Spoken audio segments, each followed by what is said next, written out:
Pada video ini saya ingin mendongeng alur film The Chronicle of Narnia, Prince Caspian, yang dirilis pada tahun 2008. Disutrai oleh Andrew Adamson dan dibintangi kembali oleh William Moseley, Anne Popplewell, Skander Keynes, Georgia Helene, dan masih banyak yang lainnya. Jadi film ini merupakan sequel kedua dari film The Chronicle of Narnia. Buat kalian yang belum nonton alur film pertamanya bisa nonton terlebih dahulu. Link video ada di pojok kanan atas video.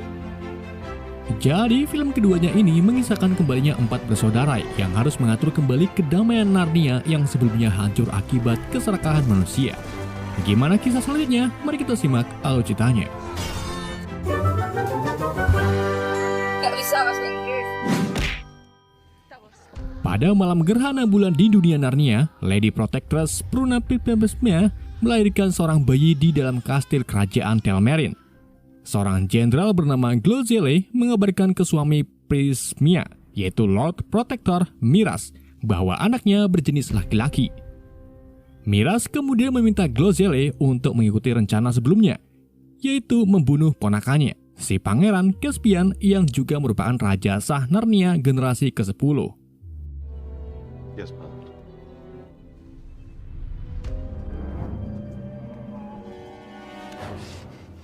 Seorang profesor kerajaan bernama Cornelius mengetahui rencana Miras. Ia membangunkan Caspian dan memintanya untuk segera pergi ke hutan karena pamannya akan membunuhnya. Sebelum pergi, Cornelius memberikan sebuah trompet gading kepada Caspian, di mana trompet tersebut dulunya milik Ratu Susan yang jika dibunyikan maka portal dimensi ke dunia Narnia akan terbuka bagi sang legenda. Dengan mengendari jaran, Caspian segera pergi dari kastil, tetapi Glozelle dan prajuritnya mengikutinya dari belakang.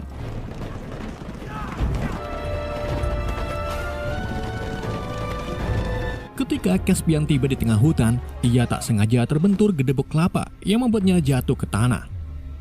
Di saat itu juga, muncullah 2 kurcaci, yang satu bernama Trumpkin dan yang satunya lagi bernama Nikabrik. Trumpkin lalu melihat trompet gading yang keluar dari tas Caspian.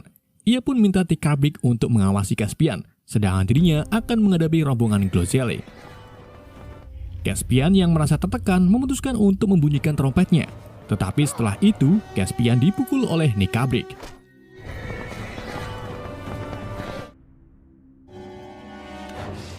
Di sini saya akan jelaskan siapa Caspian dan siapa Miras sebenarnya. Namun sebelum itu, saya akan ingatkan kembali bahwa setelah Peter, Susan, Edmund, dan Lucy mengalahkan Jadis, mereka diangkat menjadi ratu dan raja oleh Aslan. Saat keempatnya kembali ke dunia manusia melalui lemari tua, mereka tak bisa masuk lagi ke dunia Narnia, karena Profesor Diggory pernah berkata, "Kau tidak akan masuk ke dunia Narnia melalui jalur yang sama, tetapi kau akan masuk lagi saat kau tidak mengharapkan pergi ke Narnia." Selama keempatnya menjalani hidup di dunia manusia, waktu di dunia Narnia semakin cepat. Penghuni Narnia selalu menunggu kedatangan 2 ratu dan 2 raja, tetapi mereka tak kunjung datang sampai akhirnya mereka mati termakan usia termasuk Tumnus dan berang-berang. Ratusan tahun kemudian, sekumpulan manusia sekaligus penjelajah kapal menemukan dunia Narnia. Ia mendarat di sungai Telmar dan membangun kehidupan baru di sana. Tetapi lambat laun, si kumpulan manusia tersebut berkembang biak, semakin banyak yang kemudian memerangi penduduk Narnia asli untuk mengeklaim sebagian tanah Narnia untuk dijadikan kerajaan yang kini diberi nama Telmar. Kerajaan tersebut terus berkembang yang membuat bangsa Narnia terasingkan. Generasi Telmar terus berjalan hingga sampailah ke generasi ke-10, yaitu Pangeran Caspian yang merupakan anak generasi ke-9. Namun generasi ke-9 sudah dibunuh oleh paman Caspian, yaitu Miras yang berambisi ingin menjadi Raja Telmar. Sampai saat ini Caspian belum mengerti kalau ayahnya dibunuh, karena pada saat ayahnya dibunuh ia masih kecil.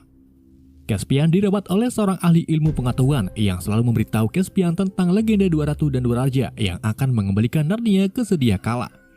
Namun hal itu tak bertahan lama ketika Miras mengetahui kalau seorang ahli itu ternyata makhluk kurcaci yang menyamar sebagai manusia. Setelah kurcaci tersebut dibunuh, datanglah kurcaci lagi yang menyamar sebagai manusia.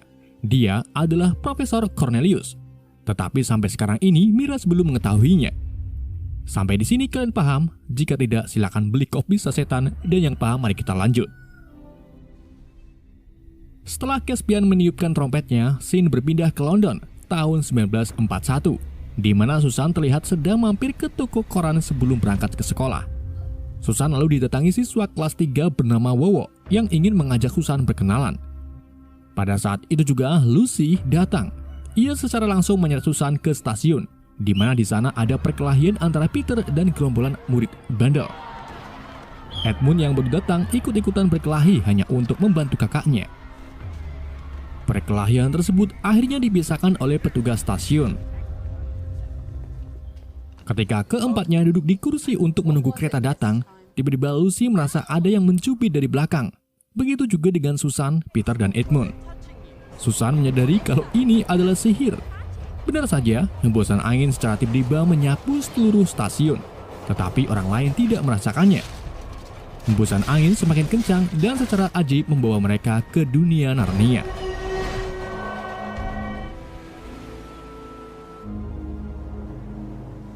Namun, mereka tak kembali ke wujud dewasanya saat terakhir kalinya mereka meninggalkan Narnia. Saya ingatkan kalau timeline di dunia Narnia dan dunia manusia itu berbeda. Di dunia Narnia, waktu berjalan sangat cepat, gambarannya seperti 1 jam di Narnia sama saja 0,0 detik di dunia manusia.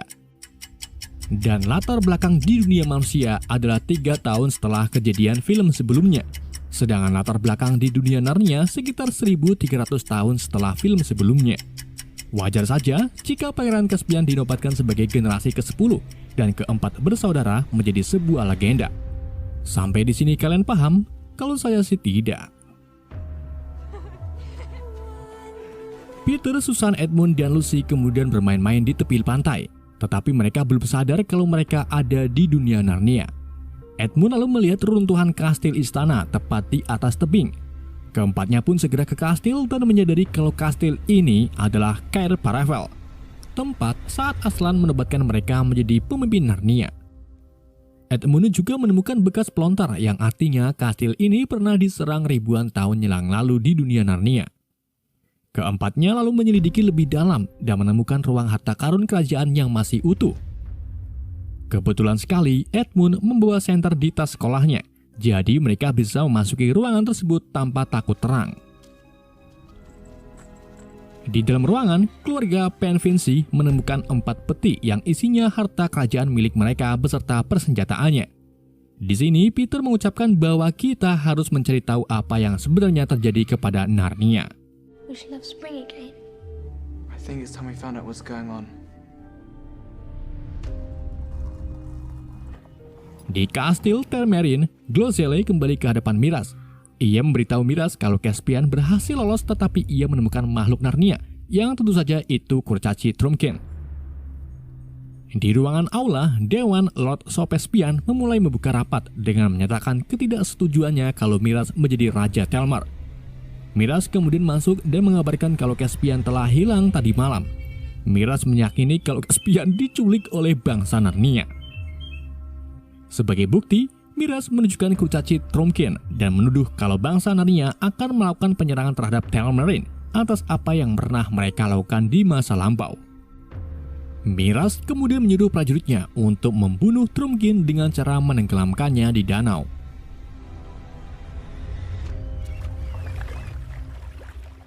Saat 2 prajurit Miras hendak mencemplungkan Trumpkin ke danau, muncullah 4 bersaudara. Susan menembakkan anak panahnya ke salah satu prajurit dan membiarkan salah satunya melarikan diri. Sedangkan Peter dan Edmund terjun ke danau untuk menyelamatkan Trumpkin. Setelah dibawa ke daratan, si Tom Crane menyadari kalau mereka adalah ratu dan raja zaman dulu. Sebagai bukti, kalau mereka pemimpin Narnia, Peter menyuruh Trumpkin untuk bertarung dengan Edmund. Pertarungan singkat tersebut dimenangkan oleh Edmund yang dengan lihainya menjatuhkan pedang Trumpkin.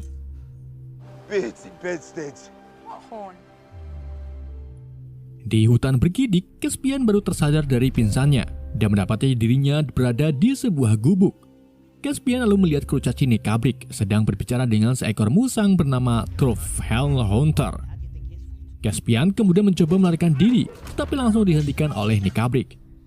Di sini, Caspian mengungkapkan kalau dirinya sedang melarikan diri dari pamannya yang ingin mengeklaim tahta kerajaan. Truffhelhunter lalu memberitahu tentang trompet gading yang Caspian bawa di mana trompet ini mampu memanggil raja dan ratu legenda yang pernah merangi ratu penyihir putih. Di Kastil Tamarin, Profesor Cornelius berhadapan dengan Miraz yang telah mengetahui kalau Cornelius selama ini mempelajari tentang legenda Narnia. Miraz juga mengetahui kalau Cornelius memiliki trompet Ratu Susan yang diyakini bisa memanggil Raja Narnia lama. Ditambah lagi, kalau salah satu prajurit yang berhasil melarikan diri dari panah Susan baru saja tiba dan memberitahu Miraz kalau Raja dan Ratu Narnia telah kembali. Miraz lalu menyuruh prajuritnya untuk menahan Cornelius. Setelah itu, ia meminta Jenderal Glosele pergi ke Beruna untuk menemukan Caspian sebelum Raja dan Ratu Narnia menemukannya. Lord Sopespian yang tak tahu apa-apa mulai bingung. Miraz pun memberitahu Sopespian kalau kau harus tahu tentang sejarah Narnia. Di sisi lain, Trumpkin dan keempat bersaudara terlihat sedang melakukan perjalanan dengan menyusuri sungai. Mereka akhirnya tiba di daratan dan melihat beruang madu sedang ngising di pinggiran sungai. Lucy mencoba mendekati beruang tersebut sambil mengajaknya berbicara. Tetapi si beruang bersikap aneh dan ingin menerkam Lucy. Untung saja Susan lebih dulu membunuhnya dengan anak panah. Trumpkin mengungkapkan bahwa semenjak adanya bangsa Telmar, binatang di Narnia diperlakukan kasar yang membuat binatang-binatang tersebut berubah menjadi agresif. Dalam arti menjadi binatang liar. Di hutan bergidik, Caspian, Nikarbik, dan Trove Hunter berangkat untuk mencari bangsa Narnia lainnya. Namun pada saat itu juga, rombongan prajurit Telmar berdatangan. Ketiganya pun segera berlari untuk menghindari serangan prajurit. Tetapi sayangnya, Trove Hunter terkena anak panah yang mengharuskan Caspian untuk menolongnya. Ketika prajurit Telmar hampir mendekati Caspian, tiba-tiba muncul makhluk kecil dari dalam sempak-sempak yang dengan cepat melumpuhkan semua prajurit Telmar.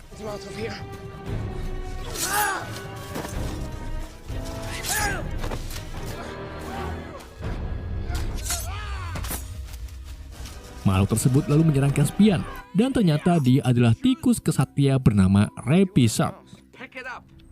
Trove Hunter mengenali Repisep yang membuat Repisep mengurungkan niatnya untuk menyerang Caspian. Gak lama kemudian muncullah rombongan Centaurus yang mengatakan bahwa bunyi trompet adalah alasan mereka berkumpul. Bring it forward. The reason we have gathered. Di sini lain, Trumpkin dan empat bersaudara menemukan kalau perjalanan mereka berakhir buntu. Peter mencoba mencari jembatan untuk menyeberangi sungai curam, tetapi ia tak menemukannya. Di sini Lucy berhalusinasi kalau dirinya melihat Aslan di seberang sungai. Dan pada saat itu juga, tanah yang dipijak Lucy jeblos. Jeblosan tersebut ternyata sebuah jalan setapak yang akan menuntun mereka ke seberang sungai. Malam harinya, Caspian dihadapkan dengan sekelompok bangsa Narnia yang marah karena Caspian merupakan bangsa Telmarin. Caspian lalu menenangkan hati mereka dengan mengatakan kalau dirinya Raja sah Telmarin dan bersumpah jika bangsa Narnia membantunya untuk mengeklaim kerajaan, maka dirinya akan membuat perdamaian antara Telmarins dan Narnia. Glenstorm, pemimpin Centaurus, kemudian mengeluarkan pedangnya bahwa dirinya siap untuk membantu Caspian dan menunjukkan Caspian sebagai pemimpinnya.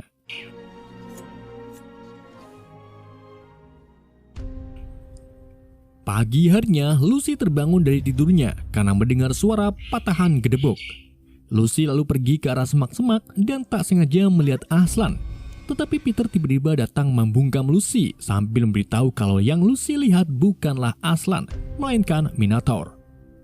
Peter kemudian mengikuti kemana perginya Minotaur. Namun di saat itu juga, Caspian muncul dan langsung mengajak Peter bermain petak umpet. Susan, Edmund, dan lainnya lalu datang meminta Peter untuk berhenti bermain. Di sini, Caspian menyadari kalau Peter adalah Raja Narnia zaman dulu. Peter juga merasa aneh ketika melihat Centaurus, Faun, Satyr, Minotaur, dan Serigala saling berdampingan. Padahal 1300 tahun yang lalu mereka berselisih saat pertempuran melawan Ratu Penyihir Putih. Mereka kemudian bersatu dan pergi ke meja batu atau Aslan Hau atau kuburan. Di sana mereka disambut oleh Centaurus yang selama ini masih menjaga Aslan Hau.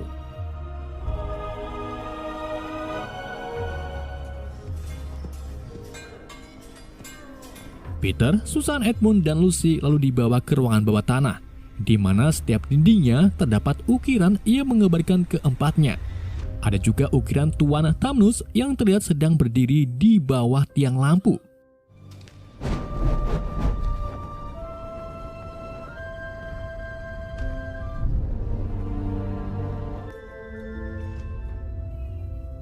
Di luar, salah satu Faun yang berjaga tak sengaja melihat prajurit Telmarines dari kejauhan. Ia pun segera memberitahu yang lain kalau keberadaan kita sudah diketahui oleh musuh. Peter kemudian menguraikan rencananya, yaitu menyerang Kastil Telmarine terlebih dahulu. Tentu saja Caspian menolak karena selama ini belum pernah ada yang bisa menyerang Kastil Telmar. Lucy lalu menyuarakan pendapatnya bahwa kita harus mencari Aslan, tetapi karena itu mustahil, ia pun menyarankan Peter dan Caspian untuk melakukan penyerangan besar-besaran ke Kastil Telmar. Keduanya pun setuju dan mulai penyerangan dengan mengirim Edmund dan Griffon ke menara kastil sebagai kode penyerangan menggunakan senter baterai. Kemudian disusul dengan Caspian, Peter, dan Susan.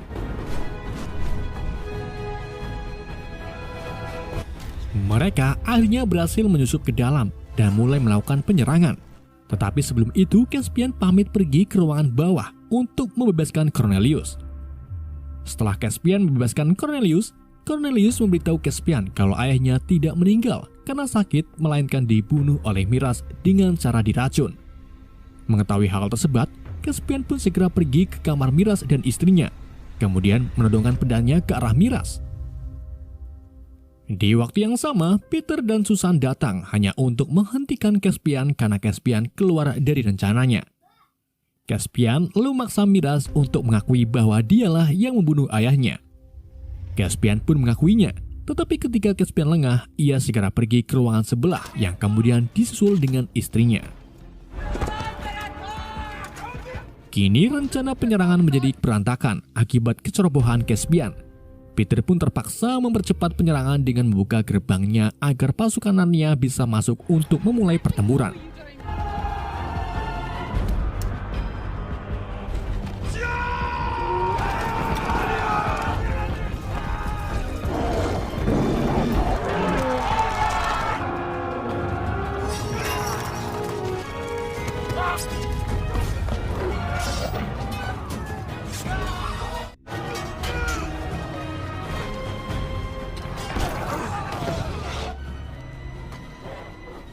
Di tengah pertempuran, bangsa Narnia kalah jumlah. Sebagian dari mereka mati sia-sia. Peter pun akhirnya menyuruh pasukannya untuk mundur. Sayangnya, Miras lebih dulu menutup gerbangnya. Tetapi untung saja salah satu Minotaur rela mengorbankan dirinya untuk menahan gerbangnya.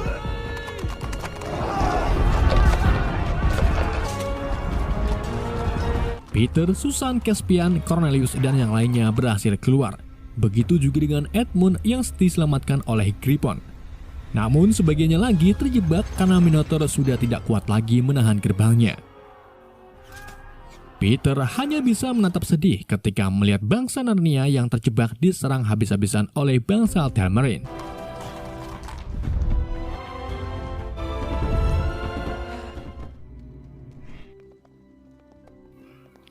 Setibanya mereka di Aslan Hall, Lucy memberikan tetesan bunga naga untuk siapa saja yang terluka termasuk Trumpkin. Miras kini didobatkan menjadi Raja Telmarine karena bangsa Telmarine sudah mengetahui kalau Caspian telah berkhianat, namun tentu saja itu salah.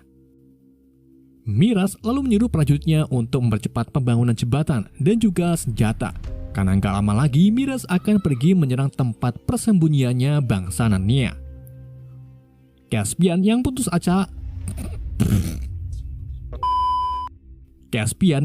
asa disarankan oleh Nikabrik untuk menaruh kepercayaannya kepada kekuatan sihir jahat. Nikabrik kemudian membawa Caspian ke sebuah ruangan rahasia, di mana ia bertemu manusia serigala dan juga empon-empon wanita. Keduanya memberitahu Caspian kalau bangsa Telmarine bisa dengan mudah dikalahkan jika ia menggunakan kekuatan sihir. Caspian pun tertarik dan minta si empon-empon untuk menunjukkan kekuatan sihir tersebut. Si empon-empon lalu mulai melakukan ritual, di mana ritual tersebut ternyata membangkitkan kembali Jedas atau Ratu Penyihir Putih melalui kristal es. Namun sebelum masuk ke dunia Narnia, Jades harus mengambil setetes darah muda kepada Caspian. Empon-empon menyayat telapak tangan Caspian dan menyuruh untuk memberikan darahnya kepada Jades. Di waktu yang sama, Peter, Susan, Edmund, Lucy, dan Trumpkin datang. Nick Krabik mencoba membunuh Lucy, tetapi ia lebih dulu dibunuh oleh Trumpkin. Edmund juga berhasil membunuh manusia serigala dengan pedangnya. Sementara Peter segera menghentikan Caspian, tetapi Peter malah terpancing dengan bisikan Jades. Edmund dengan sigap memecahkan kristal es yang membuat Jades hancur menjadi berkeping-keping.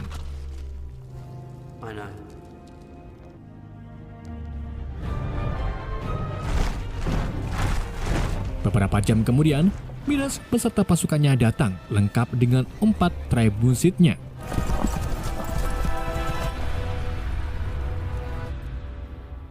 Peter lalu mengumumkan rencananya, yaitu mengirim Susan dan Lucy pergi ke dalam hutan bergidik untuk mencari Aslan. Siapa tahu di sana ada Aslan yang sedang ngevlog. Caspian memberitahu Peter bahwa Miraz memiliki satu kelemahan, yaitu sebagai raja, Miraz harus memenuhi tradisi Telmar, di mana tradisi tersebut berupa tarung tunggal untuk membuktikan kelayakannya sebagai raja kepada rakyatnya. Peter pun mengambil kesempatan ini untuk mengulur waktu. Ia meminta Edmund untuk mengirim pesan kepada Miraz kalau Raja Peter ingin menantangnya bertarung. Edmund kemudian pergi ke Camp Telmarin dan memberikan pesan kepada Miraz kalau Raja Peter dari Narnia menantang tarung tunggal. Tentu saja Miraz menerimanya.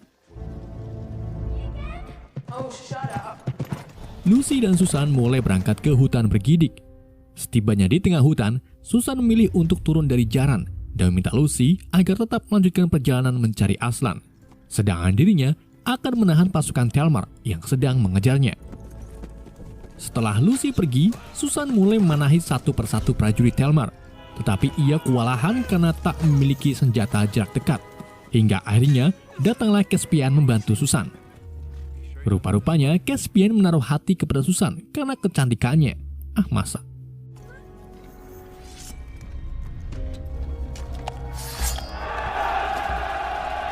Pertarungan antara Peter dan Miraz pun dimulai. Keduanya sangat bersemangat untuk mengalahkan satu sama lain.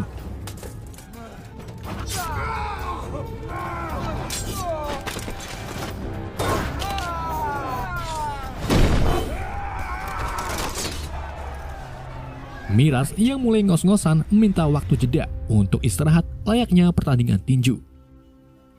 Sebelum memulai pertarungan kedua, Susan dan Caspian datang dan memberitahu Peter kalau Lucy telah berhasil memasuki hutan bergidik. Tetapi ia tidak yakin kalau Lucy bisa menemukan Aslan.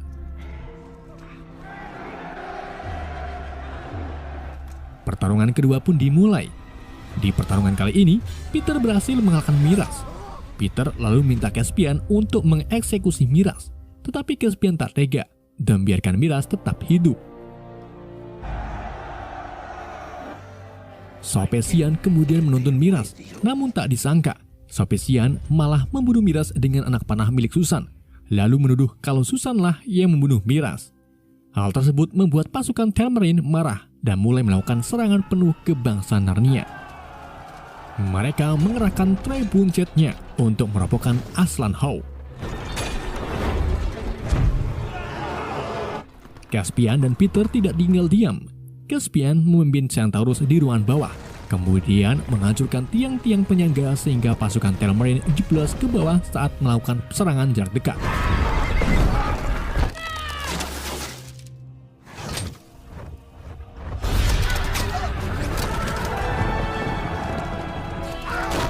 Di hutan bergidik, Lucy terlihat masih dikejar-kejar oleh satu prajurit Telmarin. Hal tak terduga muncul ketika Lucy melihat Aslan berlari ke arah si prajurit kemudian menerkamnya. Lucy sangat senang bisa bertemu dengan Aslan lagi. Aslan lalu membangunkan pohon-pohon Narnia untuk membantu pertempuran melawan bangsa Telmarin.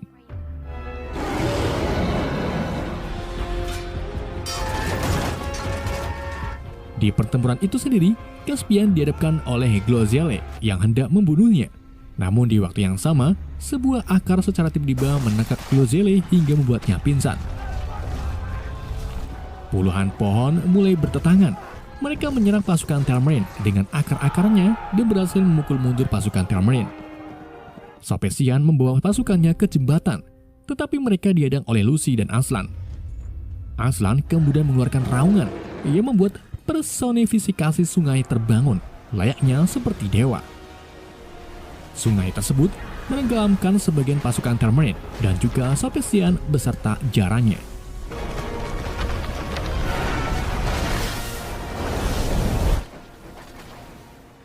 Setelah Sopesian berhasil disingkirkan, bangsa Narnia menarik pasukan Telmarin yang masih hidup ke daratan.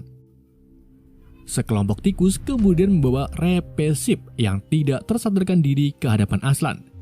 Lucy lalu menyadarkan Repesip dengan tetesan bunga naga. Setelah itu, Aslan memimpin Caspian dan yang lainnya ke ibu kota Telmarin. Semua penduduk Telmarin menyambut mereka dengan gembira sambil menaburkan serangkaian bunga. Selanjutnya, Caspian memanggil semua rakyat Telmarin dan mengumumkan bahwa mulai sekarang Narnia akan menjadi Federasi Narnia dan Telmarin. Jika ada Telmarin yang menolak federasi ini, maka akan dikembalikan ke tanah nenek moyang mereka yang tak lain lagi adalah dunia manusia. Glozelle lalu menawarkan dirinya untuk kembali ke tanah nenek moyangnya, begitu juga dengan istri Miras dan anaknya. Aslan kemudian membuka portalnya di antara dua batang pohon. Saat ketiganya masuki portal, mereka langsung menghilang, membuat rakyat Telmarin meyakini kalau Aslan adalah penyihir. Setelah itu, Peter mengumumkan kalau dirinya dan adik-adiknya akan kembali ke dunianya, karena misi mereka sudah selesai. Sebelum pergi, Peter memberikan Caspian pedangnya, karena sekarang Caspianlah Raja Narnia. Aslan lalu mengatakan kalau Peter dan Susan tidak akan kembali ke Narnia, sementara Lucy dan Edmund masih bisa kembali. Ketika keempatnya masuk ke portal, mereka secara ajib berada di stasiun sebelumnya, tepat saat kereta penjemputan datang untuk mereka. Di sini, Edmund menyadari kalau senter barunya ketinggalan di Narnia, dan film pun bersambung. Oke, itulah alur film The Chronicle of Narnia, Prince Caspian. Semoga kalian tidak paham dengan alur cerita yang saya bawakan. Pesan yang tidak bisa kita ambil dari film ini, jangan ngaku cantik jika leher kalian masih memiliki gulu. Sekian dari saya, wassalamualaikum warahmatullahi wabarakatuh.